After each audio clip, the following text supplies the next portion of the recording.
దేవునికి స్తోత్రం, దేవునికి మహిమ కలుగును గాక. మరి ప్రకటన గ్రంథం 5వ అధ్యాయము పార్ట్ 4 చెప్తున్నాము. జాగ్రత్తగా విని మరి సబ్స్క్రిప్షన్ చేసి, లైక్ చేసి, షేర్ చేయండి. తప్పనిసరిగా మీరు ఇది మీకు నష్టమైన పని కాదు. దేవుడు దీవెనలు మీకు వస్తాయి. దేవుని నమ్ముకున్న బిడ్డలకే తెలుసు. తప్పనిసరిగా చేసి అందరికీ తెలియపరచండి. ప్రకటన గ్రంథం 5వ అధ్యాయము పార్ట్ 4. ఒక ఇంటిలోనున్న ఇయ్యూరు కుమార్తెను 1, 2 దారిలో ఉన్న యెదవరాలి కుమారుని 3 సమాధిలో ఉన్న లాజరును ప్రభువు బ్రతికించెను. ఈ 3 భాగాలుగా మనకు కనబడుతున్నాయి. వీరు ప్రభువునకు తటస్థించిరి, ప్రభు దగ్గరికి తటస్థించి గనుక బ్రతికిరి. ప్రభు దగ్గరికి వచ్చిన తర్వాతే బ్రతికారు. అట్లే రేపు పెళ్లి కుమార్తెకు తటస్థించిన మృతులను బ్రతికించును. పెళ్లి కుమార్తె కూడా మరణం వచ్చినప్పుడు బ్రతికించును. అది పార్ట్ 3లో దీనికి ముందు నేను ఇప్పుడు చెప్పి ఉన్నాను. అది చూస్తే అందులో ఉంది. మళ్ళా చెప్తున్నాను. పెళ్లి కుమార్తెకి మరణం ఏమిటి, పరలోక రాజ్యానికి వెళ్ళినప్పుడు మరణం ఏమిటి అన్నప్పుడు 400 సంవత్సరాలకి ఒక మరణం వస్తుందంట. ఆ మరణం వచ్చిన తర్వాత వాళ్ళని పాడి మీద కట్టిన తర్వాత తీసుకొని వెళ్ళేటప్పుడు ఈ పెళ్లి కుమార్తె ఆ పాడి కట్టుకొని తీసుకెళ్లే వాళ్ళు ఎదురు వస్తే వీళ్ళు మళ్ళా బ్రతుకుతారట. పెళ్లి కుమార్తె ఎదురు వస్తే తటంచిన మృతులను బ్రతికించును. ఈ పెళ్లి కుమార్తె ఎదురు వస్తే చాలు. ఏ జబ్బునైనా బాగు చేయుట, అప్పుడు ఏ జబ్బు అయినా కూడా బాగు చేయుట, అప్పుడు కాదు ఇప్పుడు కూడా ఏ జబ్బు అయినా బాగు చేయుట అనేది కొన్ని సంఘాల్లోని ఖచ్చితంగా ఉంది. అది మన సంఘంలో కూడా ఉంది. అన్ని సంఘాలు కూడా అలా చేయాలని నా ఆశ. అందరూ కూడా పట్టుదలతో దేవుణ్ణి అడిగితే అది ఖచ్చితంగా ఇస్తారు. అన్ని చోట్ల జరుగుతుంది. జరగనీయండి. బాగు చేయుట, జీవము పోసి బ్రతికించుట. ఆ జీవము ఏమన్నా యేసు ప్రభు జీవము పోసి బ్రతికిస్తారు. అదే 1000 ఏళ్ళలో ఇప్పుడును జరుగును. 1000 ఏళ్ల పరిపాలనలో ఏది జరుగుతుందో ఇప్పుడు కూడా ఇది జరుగుతుంది, జరిగిస్తున్నారు. కొంతమంది, మనం ఖచ్చితంగా జరిగిస్తున్నాము. చాలామంది జరిగిస్తున్నారు, మనం ఒకళ్ళేమే కాదు. అలాగే ఇప్పుడు హాస్పిటల్తోనే హాస్పిటల్ ఉండక్కర్లేదు కదా, అన్ని దేవునితో అయితే సరిపోద్ది కదా అని హేళన చేసేవాళ్ళు చాలామంది ఉన్నారు. హేళన చేసేవాళ్ళకి నేను ఒకటే చెప్తున్నాను. ఏంటంటే, మీరు చెప్పినట్టు మీరు చేసిన ఎడల ఏ రోగి అయినా ఇప్పుడే ఖచ్చితంగా బాగుపడుతుంది. అది ఏ రోగమైనా కూడా. కానీ మీరు చెప్పినట్టు చేయాల ప్రార్థన, సన్నిధి, ఇవన్నీ కూడా. అది సంఘములో ఉన్నవారు, దేవుని నమ్ముకున్నవారే. మృతులను బ్రతికించుట అంటే చచ్చిపోయిన వాళ్ళను కూడా బ్రతికించుట గలదు. గనుక ఆఖరి సంఘంలోని వారు బ్రతికింపగలరు. ఆఖరి సంఘం అంటే ఏమిటి? లవోదిక సంఘము. ఈ లవోదిక సంఘంలో కూడా లాస్ట్ సంఘకాలంలో చచ్చిపోయిన వాళ్ళను కూడా బ్రతికించే శక్తి దేవుడు మనకు అనుగ్రహిస్తారు. ఇంకా బ్రతకపోయి బ్రతికిస్తారా అంటే, అందుకే ఇప్పుడు స్వస్థశాలలు స్థాపించబడినవి. బ్రతికించట జరగలేదు. ఎన్నో స్వస్థశాలలు అక్కడెక్కడ ఏర్పడ్డాయి. అయితే చచ్చిపోయిన వాళ్ళని ఇంకా బ్రతికించినట్టు ఎక్కడ ఉదాంతాలు లేవు. కానీ జరుగును. ఏం జరుగుతుంది? చచ్చిపోయిన వాళ్ళని బ్రతికించటం కూడా జరుగుతుంది. కానీ పట్టుదల కావాలి. దేవుని యందు నిరీక్షణ కలిగి ఉండాలి. కాలము రావలెను. సమయము కూడా లవోదిక సంఘ కాలం ఇదే గనక లాస్ట్ సమయంలో ఆ కాలము కూడా వస్తుంది, అది జరుగుతుంది. ప్రభు చిత్తమునే ఉండవలెను. దేవుణ్ణి అడగాలి ముందుగా. దేవుని చిత్తమైతే ప్రతిదీ కూడా జరుగుతుంది. సిద్ధపడి ఉండవలెను. మనం సిద్ధంగా ఉండాలి, రెడీగా ఉండాలి. దేనికైనా కూడా రెడీగా ఉండాలి. ఒకవేళ జరిగినను చెప్పరు. ఒకవేళ అలాంటి అద్భుతాలు జరిగినా కూడా చెప్పరు. ఎందుకంటే సాతాను కాలం ఇది కనుక. ఆయనను ఈ కాలంలోనే అక్కడక్కడ జరుగుతూనే ఉన్నవి. అక్కడక్కడక్కడ జరుగుతూనే ఉన్నవి. అది సాతాను బయటికి పొక్కి రానీయకుండా అనిపేస్తున్నాయి.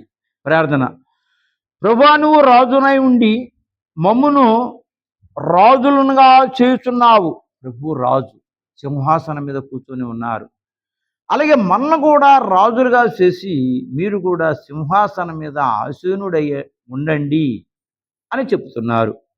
నువ్వు యాజకుడివై ఉండి మమ్మను యాజకులుగా చేస్తున్నావు. ఎవరు యాజకుడు? ప్రధాన యాజకుడు యేసు ప్రభు. ఆ ప్రధాన యాజకుడు యేసు ప్రభువే కాకుండా మనము కూడా యాజకుల్ని చేస్తున్నారు. ఇది ఎంత ధన్యత! ప్రభుకున్న శక్తి కూడా మీకు ఇస్తానని మనకు కూడా ఇస్తూ ఉన్నారు గనుక స్తోత్రములు. గనుక అతనికి ఎన్ని స్తోత్రములు చేసినా ఇంకా మనము సరిపడ చేయడం లేదని అనుకోవాలి. క్రొత్త పాట. ప్రకటన గ్రంథం 5:10 వారు భూలోకమందు ఏలుదురని క్రొత్త పాట పాడుదురు. ఈ భూలోకం మీద మొత్తం అందరూ కూడా విశ్వాసంగా నమ్మకంగా ఉన్నవాళ్ళు వెళ్తారని. పాత పాట ఏది? ప్రభువా, ఇప్పుడు నీ విశ్వాసము శ్రమపడుతున్నారు. విశ్వాసులు ఎక్కువగా ఈ భూలోకం మీద శ్రమ పడుతున్నారు. ఇది పాత పాట. ఇవి అవిశ్వాస రాజ్యమునకు లోబడి ఉన్నారు. పాత పాట అవిశ్వాసులు. ఇప్పుడు వరకు కూడా అవిశ్వాసమే జరిగింది. ఎందుకని జరిగింది?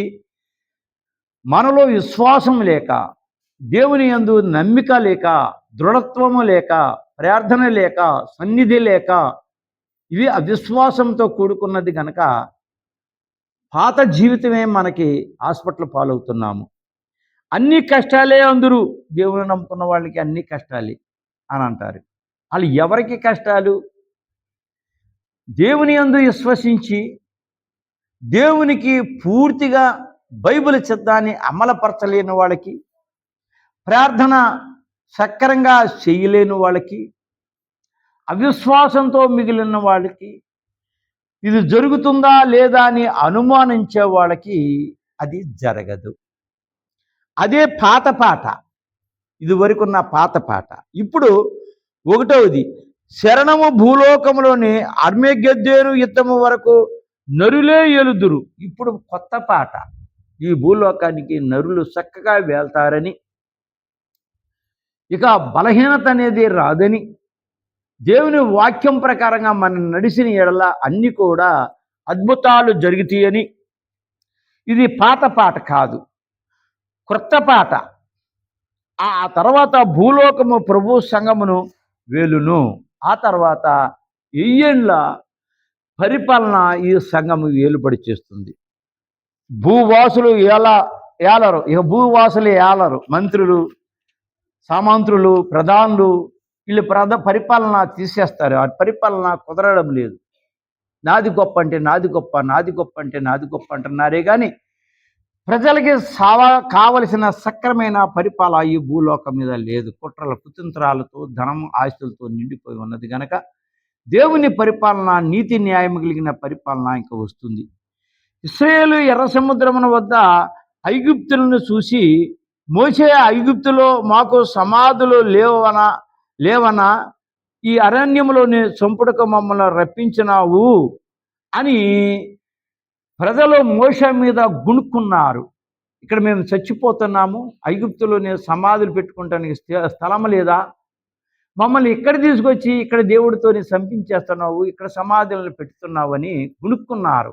కారణం, ఎర్ర సముద్రాన్ని చీల్చింది ఆనాడు నుంచి ఈనాటి వరకు అన్ని గుర్తులు ఉన్నాయి.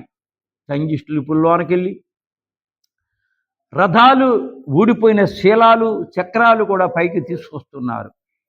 అంటే ఆ రోజున జరిగిందని నిదర్శన అక్కడ క్లియర్గా కనబడుతుంది. అంత కనబడ్డ ఇశ్రాయేలు జనం దేవుని నమ్మక అవిశ్వాసంతో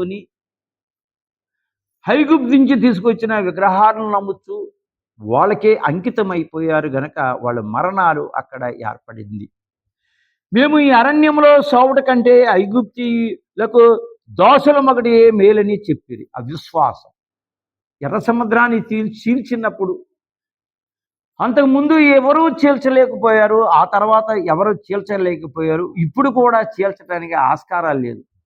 అంత గొప్ప అద్భుతాన్ని దేవుడు చేస్తే ఈ ప్రజలు ఎవరు కూడా నమ్మలేని స్థితిలో ఉంటే మరి దేవుడు ఊరుకుంటారా? ఇదే వారి పాట. మేము మళ్ళా వెళ్ళిపోతాము, ఆ శ్రమలే మాకు మెరుగు అని వాళ్ళు మనసును త్రిప్పుకొని ఐగుప్తి ఏపు మల్లటమే కానీ దేవుని ఏపు మల్లలేకపోవటంలోని ఐగుప్తులు అందరూ, అడవిలో ఐగుప్తు నుంచి వచ్చిన వాళ్ళందరూ, సముద్రాన్ని దాటిన వాళ్ళందరూ మరణించారు. కాలేబు గారును యెహోషువ గారు మాత్రమే అక్కడికి వెళ్ళినట్టు మనకు తెలుస్తుంది. దేవుడు మోషే ద్వారా ఎర్ర సముద్రమును పాయలు చేయించి, మోషే ద్వారా ఒక భక్తుల ఆధారం ఎప్పుడు దేవునికి ఉండాలి. ఎందుకని? దేవుడు మనుషులతో ముఖాముఖిగా మాట్లాడలేరు గనక. మాట్లాడితే దేవుడు మనుషులు బ్రతకరు కనుక. అందుకని మోషేతోని ఎర్ర సముద్రాన్ని చీల్చి సముద్రం మధ్యను ఆరిన నేలను వారిని నడిపించి, దాని ముందు కానీ దాని తర్వాత కానీ ఎప్పుడన్నా ఎక్కడన్నా జరిగిందా? అది చూసి ప్రజలు ఎంత ఆనందించాలి, ఎంత అన్యూన్యమైన జీవితం కలగాలి. కానీ నమ్మలేదు వాళ్ళు. నమ్మకుండా దేవుని ఎదిరించారు. అవన్నీ ఒడ్డుకు చేర్చెను. సమస్తము కూడా ఒడ్డుకు చేర్చారు. వెనకాల ఐగుప్తు జనం రథాలతోనూ గుర్రాలతోనూ వచ్చినాడు వచ్చినట్టు సీసాపంకిని వెనక తిరిగి వేస్తే ఏ రూపునిగా అయితే సముద్రంలో మునిగిపోతుందో ఆ రూపునిగా అందరూ మునిగిపోయారు, మరణించారు. ఎవరిని నమ్మని వాళ్ళు, దేవుని నమ్మని వాళ్ళు. అక్కడ క్లియర్గా తెలుస్తుంది దేవుని నమ్మకపోతే మన మరణం ఈ స్థితిగా ఉంది అని. నోవాహ కాలంలో జలప్రళయం వచ్చినప్పుడు దేవుని నమ్మకపోతే నీళ్ళలో మరణించామని క్లియర్గా బైబిల్ చెప్తుంది, క్లియర్గా తెలుస్తుంది. గుమర పట్టణంలో దేవుని నమ్మకపోతే అగ్నిలో కాల్చిపోయామని చెప్పేసి క్లియర్గా తెలుస్తుంది ప్రపంచానికి, ప్రపంచ జనాభాలకి. ఈరోజు కూడా గాజాను ఇజ్రాయేల్ యుద్ధం చేస్తున్నారు, అక్కడ కూడా జనం మరణిస్తున్నారని తెలుస్తుంది. అయినా నమ్మడం లేదు. నాది గొప్ప అని చెప్పుకుంటున్నారే కానీ ఇవన్నీ జరిగినప్పుడు కూడా అప్పుడు కూడా మనవాళ్ళు ఉన్నారు కదా అని ఊహించలేకపోతున్నారు. మనం కూడా ఉన్నారు కదా, మన బిడ్డలు, తల్లిదండ్రులు అని ఊహించలేకపోతున్నారు. దేవుడు ఒక్కడే. ఆ దేవుడు ఎవరు తెలుసుకుని బాధ్యత అందరికీ కలగజేయాలని నా ఆశ. ఇశ్రాయేలు గొప్ప స్తుతిగా గానము చేసిరి. ఇశ్రాయేలు మాత్రం గొప్ప గానంగా చేశారు, స్తుతి చేశారు. ఈ పాటయే క్రొత్త పాట. ఒకటి భూలోకమును అర్మేగెద్దెనుము యుద్ధము వరకు నరులే వేలుదురు. ఈ భూలోకమును అర్మేగేము యుద్ధము వరకు నరులే వేలుదురు. అర్మేగేన్ యుద్ధము, లాస్ట్ యుద్ధము ఆరాపతి నది కాడ. అప్పటి వరకు కూడా నరులు వేలుబడి చేస్తూనే ఉన్నారు. ఇది పాత పాట, 1000 ఏళ్ల పాలనలోనే పాడు పాట. లూకా 1:33లో చెప్పబడినది. పూర్వము దావీదు యెరూషలేములో ఏలినట్లు 1000 ఏళ్ళు ప్రభు వేలును. ఈ లోకంలో ఈ రాకడ వచ్చిన తర్వాత 1000 ఏళ్ళు పరిపాలన ప్రభువే దగ్గరుండి పరిపాలిస్తారు, వెళ్తారు. ఐశ్వర్యము ధనము అనగా మనలను ఐశ్వర్యవంతులుగా చేయుటకు, మనల్ని మంచి అభివృద్ధి చేయుటకు. ఈ లోకంలో మనం ఎంత సంపాదించుకున్నా ఇంకా లోటే. అనారోగ్య పరిస్థితి, ఆర్థిక పరిస్థితి, ఒకటి పోతే ఒకటి ఏదో ఒక పరిస్థితి. అయినా దరిద్రుడనే ఆయనకు సంఘమే ఆయన ధనము. అయినా ఎన్ని ఉన్నా కూడా దరిద్రమే కానీ ధనవంతులు కాదు. సంఘము ఆయన ధనము, రక్తమిచ్చుకొనిను. మన సంఘమంట అతనికి ధనమంట, దేవునికి ధనం. దేవుని దగ్గర ఉన్న ధనము మనకి కావాలి, మనకున్న ధనము దేవునికి కావాలి. ప్రభు వచ్చింది ధనాన్ని సంపకూర్చుకుంటానికి. ఏ ధనము? సంఘం అనే ధనము, వధువు సంఘం అనే ధనము, పెళ్లి కుమార్తె అనే ధనము. ఈ పెళ్లి కుమార్తెని చేసుకుంటానికి యేసు ప్రభు ఈ లోకములో సిద్ధం చేసి పరలోకానికి ఆశీనుడై ఉన్నాడు. రెండోసారి రావడానికి సిద్ధంగా ఉన్నారు. వర్తకుడు తన ఆస్తినంతటిని అమ్మి ముత్యములను కొనెను. మంచి మంచి బంగారాన్ని ఈ వర్తకుడు అమ్మి ధనమంతా అమ్మి మంచి వజ్రవైడూరులను కొన్నాడు. అతని ధనము ముత్యము, అలాగే సంఘము ఆయనకు ధనము ముత్యము, వజ్రవైడూరులు. ఈ వజ్రవైడూరులు వర్తకుడు మంచి మంచి చూసి కొనే విధానంగా ఈ భూలోకం మీద మంచి విధానాన్ని, ధనాన్ని, ముత్యాలు మనమే దేవునికి మంచి ముత్యాలు. దొంగలాగా వస్తాడు ప్రభువు, దొంగలాగా వస్తానన్నాడు. ఎవరికి దొంగ? దేవుని నమ్ముకోలేని వాళ్ళకి దొంగ. దేవుని నమ్ముకొని బాప్తిసం తీసుకుని దేవుని యందు నిరీక్షణ ఉంచున్న వాళ్ళకి దొంగ కాదు. అతను గాంభీరముతోనూ శబ్దంతోనూ ఇవన్నీ చేసుకుంటూ సెకండ్లో 11 భాగాలు చేస్తే ఒక భాగం ఎంత ఉందో అంత సమయంలో ఈ లోకానికి దేవుడు రావడానికి సిద్ధంగా ఉన్నారు. స్తోత్రము. ఇర్మియా 17:14, దేవా నీ క్రియలు నిన్ను స్తుతించుచున్నది. అతను చేసే క్రియలు చూసి వధువు సంఘము రోజు స్తుతిస్తున్నాము. స్తుతి అన్నిటికంటే హెచ్చైనది, ప్రార్థన కంటే హెచ్చైనది. అందుకని మనము ప్రతిరోజు కూడా స్తుతిని తప్పనిసరిగా చేయాలి. ఆయన శక్తి ఔశ్వర్యము జ్ఞానము. అతని శక్తిని, ఔశ్వర్యాన్ని, జ్ఞానాన్ని లోకంలో ఎవడు దాన్ని గ్రహించలేని స్థితిలో ఉన్నారు. బలము, ఘనత అతను నమ్ముకున్న వాళ్ళకి ఈ వస్తాయి. బలము, ఘనత శరీర బలము కాదు, ఆత్మకి సంబంధించిన బలము. ఈ 5ను ఆయన క్రియలు చెప్పిన 5 కూడా ఆయన క్రియలై ఉన్నవి.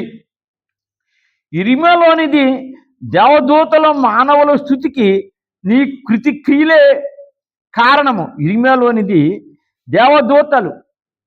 ఇర్మియా ప్రవక్త రాస్తున్నాడు ఏమని? దేవదూతలు మానవుల స్థుతికి క్రియలే. దేవదూతలు 4 దేవదూతలు, 6 రెక్కలున్న 4 దేవదూతలు, కేరేబులు. ఒక సింహాసనం ఉంటే ఆ సింహాసనం మీద ప్రభు కూర్చున్నప్పుడు 2 రెక్కలు కాళ్ళు మూసుకొని, 2 రెక్కలు కళ్ళు మూసుకొని గానము ప్రతి గానములో పరిశుద్ధుడు పరిశుద్ధుడు పరిశుద్ధుడు అని చెప్పేదాన్ని స్తుతిగా మార్చి ఉన్నారు. దేవదూతలు సంపూర్ణంగా తండ్రికి స్తుతులు చేసి అతను ఆనందంగా భరి చేస్తున్నారు. మనుషుల స్తుతులు కూడా దేవుడు కోరుకుంటున్నారు గనక మనము కూడా స్తుతిని నేర్చుకొని స్తుతి చేయాలి. కారణములు: నీ క్రియల వలన, నీ మహిమ వలన స్తోత్రము పొంద నరుకుడు అనే దూతలు స్తుతిస్తున్నాయి. నీ మహిమను, నీ క్రియల వల్ల స్తోత్రము పొంద నరుగుడవని నీవు కూడా దేవుని యందు స్తోత్రములు పొంది, దేవుని క్రియలు, దేవుని ఆనందము, దేవుడిచ్చే బహుమతులు కూడా మేము ఎలాగైతే పొంది దేవుని స్తుతిస్తున్నామో మీరు కూడా స్తుతిస్తే ఆ బహుమతి మీ అందరు కూడా ఇస్తారు అని దేవదూతలు కూడా చెప్పడం జరిగింది. 5 క్రియల వల్ల నీ మహిమ స్థితికిని ఈ 5 ఎలాగైతే చేస్తామో ఆ మహిమ స్థితికి స్తోత్రములో పొందుటకు నువ్వే అర్హుడని చెప్పిరి. ఈ స్తోత్రములు, ఈ స్తుతి ఇవన్నీ పొందటానికి ఒక యెహోవా తండ్రి యేసు ప్రభువే దీనికి అర్హుడు. అతనికి అలాగే చెందవలసినవి ఎవరికి కూడా చెందటానికి వీలు లేదు. ఇచ్చిరి, దాన్ని బట్టి మనము స్తుతి చేసి కొనవలెను. మన స్తుతులు, స్తోత్రములు సమస్తము కూడా దేవునికే అందాలి, బోధకని కాదు, సమాజంలో ఉన్న మనుషులకి కాదు, ఎవరికీ కాదు. స్తోత్రుడవు నువ్వు, స్తోత్ర అర్హుడవు నువ్వే, స్తోత్ర అర్హుడవు, నీకే చెందాలి. ఈ స్తుతి మనకు నేర్పుటకు ప్రకటనలో వ్రాయబడిను. ఈ స్తుతి నువ్వు నమ్మకంగా చేయాలి, విశ్వాసం చేయాలి. ఏంటి ఈ నమ్మకం? ఈ స్తుతి అనగా, ప్రభువా నువ్వు నమ్మకమైన దేవుడు, నువ్వు తప్ప మాకెవరూ లేరు, నువ్వేది అడిగినా ఇవ్వగలవు, అందుకని నమ్మి విశ్వసించి స్తుతి చేస్తున్నాను అని మీరు స్తుతి చేసి నమ్మి స్తుతి చేయగలిగితే మనము మన స్థితిని ఈ స్తుతి మార్చేస్తుంది. నమ్మి నమ్మకుండా అతను నమ్మలేదు, ఇతను నమ్మాడు, ఇతను నమ్మలేదు, అతను నమ్మాడు, అతను బాప్తిసం తీసుకున్నాడు, అతను సక్రంగా లేదు, ఇతను బాప్తిసం తీసుకున్నాడు, సక్రంగా లేదు, నేను బాప్తిసం తీసుకుంటే నాకెందుకు అని నమ్మి నమ్మకుండా స్తుతి చేస్తే ఆ స్తుతి నిన్ను స్థితి లేని గతి కింద మార్చేస్తుంది. అందుకనే ఎవడు నమ్మితే మనకెందుకు, ఎవడు నమ్మకపోతే మనకెందుకు, మన ఆత్మ ఎలా ఉంది, మన పరిశుద్ధత ఎలా ఉంది, మనము ఎలా ఉన్నాము అన్న నిరీక్షణ కలిగి స్తుతి నమ్మకంగా చెయ్యవలెను. కానీ అది ఇప్పుడు నేర్చుకొనక దాచుతున్నాము. ఇంకా ఎవరు చేస్తున్నారు? స్తుతి చేసిన వాళ్ళు చేతులు పైకెత్తమంటే ఎవరు చేతులు పైకెత్తడం లేదు. ప్రార్థన చేసిన వాళ్ళు చేతులు పైకెత్తమంటే పైకెత్తుతున్నారు. ప్రార్థన కష్టమని మీరు అనుకుంటున్నారు. ప్రార్థన కంట స్తుతే కష్టము. అందుకని అన్నిటికంట ఘనమైనది స్తుతి. స్తుతి దేవుడు పూర్తిగా అంగీకరించే స్థుతి. ప్రార్థన అంటే ఒడిదొడుకులు. మన వాళ్ళ కోసం ప్రార్థన చేసుకుంటాం, బయట వాళ్ళ కోసం, సంఘం కోసం ప్రార్థన చెయ్యకపోవటం ఇది ఒడిదుడుకులు. స్తుతికి ఒడిదుడుకులు లేవు. అందుకని స్తుతి విలువైనదని ప్రభు క్లియర్గా మనకి చెబుతున్నారు. స్తుతులు రెండు, ఒకటి దూతల స్తుతి. ఈ దూతల స్తుతి చేస్తున్నాయి. రెండు పెళ్లి కుమార్తె స్థుతి. పెళ్లి కుమార్తె మనమే. ఈ పెళ్లి కుమార్తె మన స్థుతులు కూడా దేవుడు స్వీకరించి స్థుతి చేయమంటున్నారు కాబట్టి మనమందరం స్థుతి చేస్తేనే పెళ్లి కుమార్తె వరుసకి పొందిన వాళ్ళమని అనుకోవాలి. బాప్తిసం తీసుకున్నంత మాత్రాన్ని కాదు. ఈ స్థుతికి, పెళ్లి కుమార్తెకి ఈ స్థుతి ఒకటే కాదు, చాలా ఉన్నాయి. ముందు ఎపిసోడ్లోనే ఖచ్చితంగా చెప్పాను, అవి చూస్తే కానీ అర్థమవుతుంది. అందుకని స్థుతి చాలా విలువైనది. ప్రకటన 5:5లో పెళ్లి కుమార్తె స్థుతి కలదు. పెళ్లి కుమార్తె చేసిన స్థుతి ప్రకటన గ్రంథంలో ఉంది 5:5లో. ఇలాగో దూతలు పెళ్లి కుమార్తె స్థుతించిరి. దూతలు పెళ్లి కుమార్తె ఈ రెండు కూడా దేవుని స్థుతిస్తాయి. పెళ్లి కుమార్తె వరుసకు వచ్చిన వాళ్ళు స్థుతి లేకుండా మిస్ అవ్వలేరు. ప్రార్థన చేసి మౌనంగా ఉండలేరు, స్థుతి చేస్తారు. ఒకటి 4 జీవులు నిత్యము స్థుతి. ఈ 4 జీవులు ఏమిటో వెనకాల చెప్పాను. మళ్ళా మరి 4 జీవులు 4 రకాలుగా ఉంటాయని వెనకాల క్లియర్గా చెప్పాను, అవి చూడండి. సమాజము 2, రక్షితులు. స్థుతి కుమార్తె రక్షితులు, రక్షించబడ్డవాళ్ళు. ఈ స్థుతి పెళ్లి కుమార్తె ఎక్కువ చేయగలుగుద్ది. నువ్వు స్థుతి చేయలేదనుకో, నువ్వు పెళ్లి కుమార్తె వరుసగా ఇంకా రాలేదు నేను అని క్లియర్గా మీరు అనుకోవాలి. దీనికి ఇంకా వివరంగా చెప్పాలంటే మరి ఇందులో చెప్తున్నాం కాబట్టి అది ఇంకా వివరణ చాలా ఉన్నది. దేవదూతల 3 స్థుతి. దూతలు, ఈ దేవదూతలకు కూడా స్థుతి మానకుండా ఖచ్చితంగా చేస్తూ ఉంటాయి. ప్రకటన గ్రంథం 5:13 ఈ స్థుతిలో అన్నీ ఉన్నవి. ఈ స్థుతిలో అన్నీ ఉన్నాయి గనుక స్థుతి ఎచ్చైనది. ఒకటి పరలోకము, 2 భూలోకము. పైన దేవుడు ఉన్నది పరలోకము, 2 భూలోకము మనమున్నది. భూమి క్రింద ఉన్నది పాతాళ లోకము, ఇది 3. 4 సముద్రంలోనే అన్నిటిలోనూ రక్షించబడిన వారు ఈ స్థుతిలోనే ఉన్నారు. సముద్రములోనూ అన్నిటిలోనూ రక్షించబడిన వారు ఈ స్థుతిలోనే ఉన్నారు. సముద్రంలో ఎవరున్నారు? మనుషులు ఉన్నారా? ఉన్నారని ఒక సాట సైన్స్లో చెబుతున్నారు. అలాగే మరి పక్షులు, జంతువులు ఇవన్నీ కూడా సముద్రములో ఉన్నాయని, అవి కూడా స్తుతిస్తున్నాయని. ఇవి కూడా మరి సముద్రములో చిన్న బాలుడు ఒక తొట్టిలో వేసుకొని మరి అది సముద్రంలో తిరుగుతుంటే అతను బంధించారని, అతను అడిగితే భాషల్లోనే అర్థము మేము కూడా సముద్రంలో ఉన్నామని, దేవకన్యకులు తర్వాత మనుషుల రూపంలో కూడా ఉన్నారని ఈ పరలోకం ప్రకటన గ్రంథం వివరంగా చెప్తుంది 4లో. సముద్రంలోనూ అన్నిటిలోనూ రక్షింపబడిన వారు ఈ స్థితిలో ఉన్నారు అన్నదానికి సైంటిస్టులు చూసిన దానికి ముందుగానే బైబిల్ ఘోషించింది, చెప్పింది. అంతేగాని వాళ్ళు కనిపెట్టడంలోనే గొప్పతనం కాదు.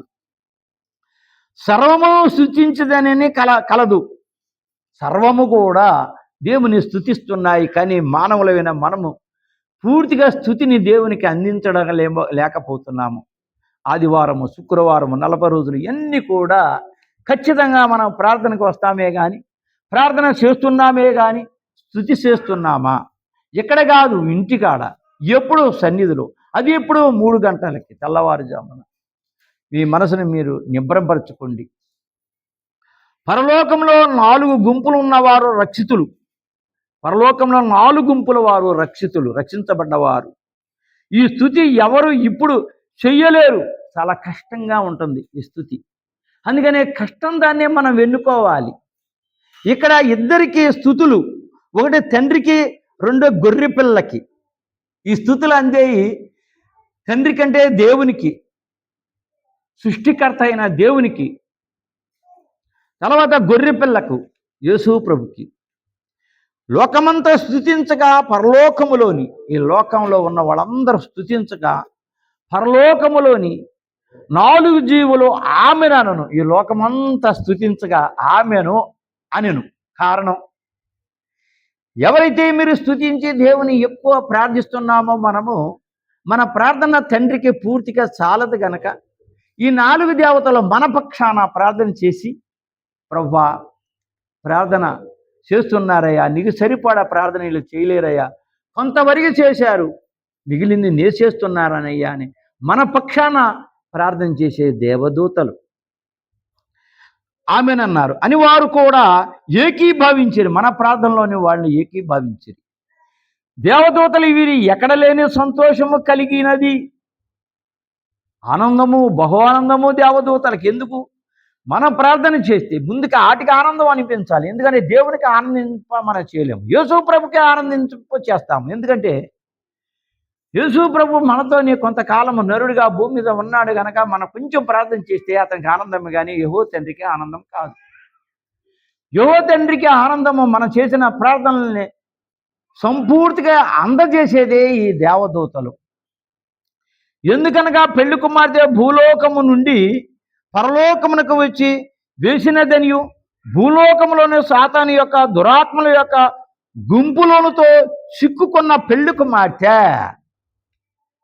ఎందుకంటే మన ప్రార్థన ఎందుకు చేయలేము? భూలోకం మీద భూనివాసి ఎవరు? ఈ ప్రపంచం ఎవరిది? ఈ భూమి ఎవరిది? ప్రభుదైన సాతాను పరిపాలిస్తున్నాడు. ఇదివరకు ఎపిసోడ్లో కూడా చెప్పాను, ఇప్పుడు కూడా చాలా విలువైన మాట ఇది, చాలా గ్రహించగలిగిన మాట. యేసు ప్రభు మరణించిన తర్వాత శుక్రవారం మరణించి సమాధిలో పెట్టారు. శనివారం అతను లెగిసి పాతాళ లోకానికి వెళ్ళినప్పుడు, పాతాళ లోకం మరి ప్రభువే వెలుగు గనక అతను నడిచేటప్పుడు వెలుగుతోని వెళ్ళి సాతాను దగ్గర ఉన్న కోటాను కోట్ల మంది అబ్రాహాము రొమ్మును ఉన్న ఆనుకొని ఉన్న సైన్యాన్ని యుద్ధం చేసి సాతానుతోనే వాళ్ళని విడిపించి పరలోకములో తీసుకొచ్చి ఒక 7వ శని పేరు పెట్టి అందులో పెట్టారు. సాతాను శర నుండి దేవుడు విడిపించాడు. అలాగే ఈ భూలోకం మీద మనమున్న వాళ్ళము సాతాను శరలోనే ఉన్నామన్న మాట మరిచిపోకండి. అందుకని మనం పూర్తిగా ప్రార్థించలేకపోతున్నాము. ప్రార్థించటానికి మనం ఆకరించితే ఏదో ఒక సమస్య, ఏదో ఒకటి ఆలోచన, ఏదో ఒకటి వస్తున్నప్పుడు అది పూర్తిగా ప్రార్థన అందించలేక మన సమస్యలోనే మనం మిగిలిపోతున్నాము గనక, పూర్తిగా అందలేకపోతుంది గనక అప్పుడు ప్రభు తండ్రి చెబుతున్నాడు, భూలోకం మీద సాతాను చేతిలో సిక్కుపడిపోయి ఉన్నారు తండ్రి, వాళ్ళు పూర్తిగా నిన్ను స్తుతించలేకపోతున్నారు, పూర్తిగా నిన్ను గణపరచలేకపోతున్నారు తండ్రి, వాళ్ళ పక్షానే నేను ప్రార్థిస్తున్నాను ప్రభువా అని ప్రార్థించే దేవునికి సంతోషపరుస్తున్నది దేవదూతలు. సంఘము వాటిని వదులుకొని వచ్చి వేసినదని గొప్ప స్వరముతో స్తుతి చేసింది. సంఘము సాతాను విడుదల నుంచి వచ్చి స్తుతి చేస్తున్నారు. ఈ కొద్ది స్తుతిని అందుకో ప్రభువా అని అంటున్నారు. 4 ఈ 4 జీవులు ఇంతకాలం నుండి మేము ఎవరి కొరకు ప్రార్థించినామో ఆ పెళ్లి కుమార్తె పరలోకమునకు వచ్చి వేసినది. రాకడ వచ్చినప్పుడు, బోర వినిపించినప్పుడు, ఒక్కరి బోరే కాదు, ముందు ఎపిసోడ్లో చెప్పాను 3 రకాలుగా ఉన్నవి. ఆ 3 రకాలు ఒకేసారి శబ్దము వినిపించిన తర్వాత, పరలోకమునకు వెళ్ళిన తర్వాత దూతలు తండ్రికి చెబుతున్నాయి, తండ్రి పెళ్లి కుమార్తె పరలోకానికి వచ్చేసింది తండ్రి, మాకు బహుమానము దొరికినది. పెళ్లి కుమార్తె చెప్తుంది, మాకు మంచి బహుమానము దొరికినది, మా సమాజము ఎక్కువైనదని సంతోషముతో స్తుతించిరి. అందరూ కూడా సంతోషంతో స్తుతించిరి.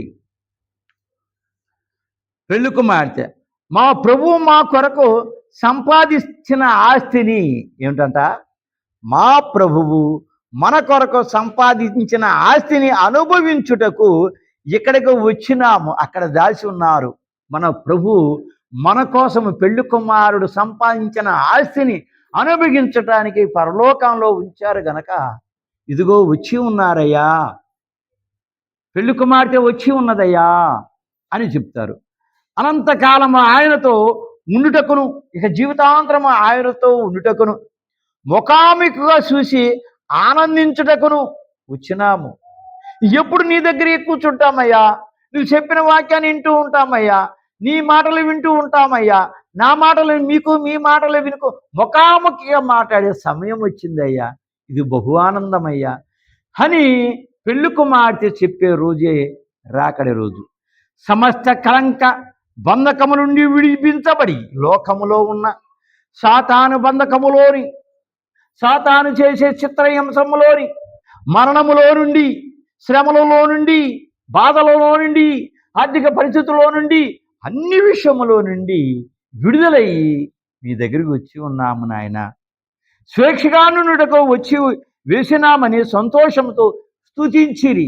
అప్పుడు పూర్తిగా స్తుతులు చేస్తాము. ఇంత సంతోషం మాకు ఇంకెప్పుడు లేదయ్యా, ఇంత సంతోషంగా మేము వచ్చినామయ్యా అని దేవదూతలు చెప్పినట్టు పెళ్లి కుమార్తె తండ్రికి యేసు ప్రభుకి చెప్తున్నాయి. రక్షితులు భూలోకమందున్న విశ్వాసులందరూ మహానందంతో స్తుతించిరి. పరలోకానికి వెళ్ళిన తర్వాత ఈ భూలోకం నుంచి వెళ్ళిన బిడ్డలందరూ కూడా పరలోకానికి వెళ్ళి స్తుతించారు, ఆనందించారు. సృష్టము అనగా రాయి, నీళ్లు, చెట్లు, సలసరములు. రాయి సృష్టము అనగా నీళ్లు, చెట్లు, జలరసములు. నీళ్లు, చెట్లు, జలరసములు. సింహము, దూడ, పక్షి మొదలకు ప్రతి జీవరాశి ఆయన స్తుతించినవి. రాళ్ళు, చెట్లు, భూలోకం మీద ఉన్న ప్రతి జీవి కూడా దేవుని స్తుతించడం మొదలుపెట్టినవి. సముద్రము, అందులోనే సమస్తమును స్తుతించాను. ఇందాక సముద్రములో మనుషులు ఉన్నారని చెప్పుకున్నాము. అయితే ఆ సముద్రంలోని భూలోకం మీద ఉన్న ఎన్ని రకాలమైన జంతువులు, మనుషులు ఉన్నారో వీళ్ళందరూ కూడా స్తుతిస్తున్నాయి.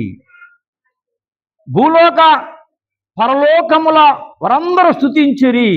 భూలోకంలో పరలోకంలో అందరూ కూడా స్తుతించిరి. 24 పెద్దలు సాగిలపడి, 24 పెద్దలు సాగిలపడి నమస్కారము చేసిరి. ఇక్కడ 24 మంది పెద్దలు ఉన్నారు. ఈ 24 మంది పెద్దలు ఇదివరకు వెనకాల ఎపిసోడ్లో చెప్పి ఉన్నాము.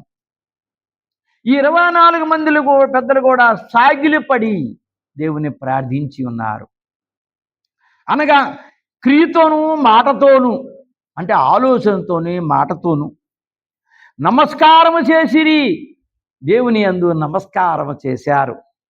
సృష్టి తండ్రిని స్తుతించినట్లు, సృష్టి తండ్రిని స్తుతించినట్లు, సృష్టి అనగా ఈ లోకం, ఈ లోకములో ఎన్ని చెట్లు, జలరసములు సమస్తము కూడా దేవుని స్తుతిస్తున్నాయి.